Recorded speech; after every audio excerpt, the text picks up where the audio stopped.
Bonjour, je m'appelle Mathieu René et à travers cette vidéo, je souhaite vous présenter une partie de l'histoire du modèle de l'atome. C'est un voyage à travers l'histoire. Un voyage qui débute il y a plus de 400 ans avant Jésus-Christ avec un philosophe grec nommé Démocrite. Il pensait que la matière était constituée de tout petits grains insécables qui s'assemblaient comme les pièces d'un puzzle.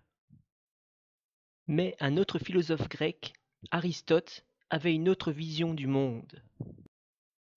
La terre, l'air, l'eau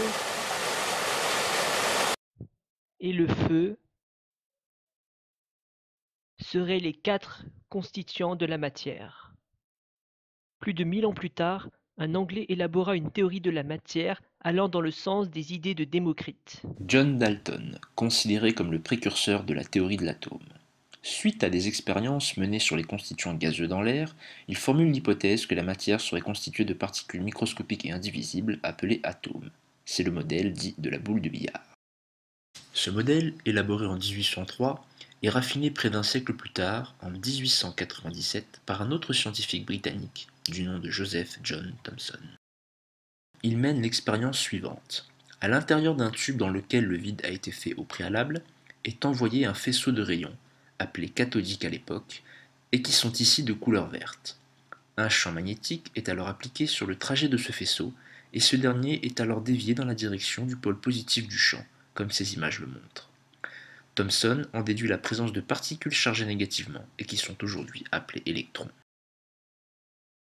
Le modèle de l'atome est alors enrichi. Des particules de charge négative sont emprisonnées dans une sorte de gelée de charge positive. Cette nouvelle version est nommée modèle du plum pudding, Thomson comparant les électrons au raisin du célèbre dessert anglais. S'il constitue un progrès notable dans la description de la matière à l'échelle microscopique, ce modèle n'explique cependant pas tout.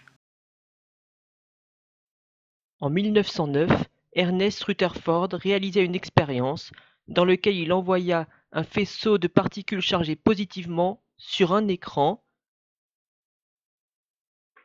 et ce, à travers une fine feuille d'or. Cependant, au lieu de la répartition gaussienne attendue avec la théorie du plum pudding, l'expérience a montré que la plupart des particules traversent la feuille d'or sans déviation ou avec une déviation supérieure à 90 degrés.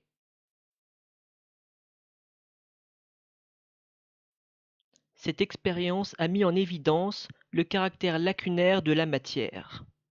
Rutherford a alors proposé le modèle planétaire de l'atome tel que nous le connaissons majoritairement aujourd'hui.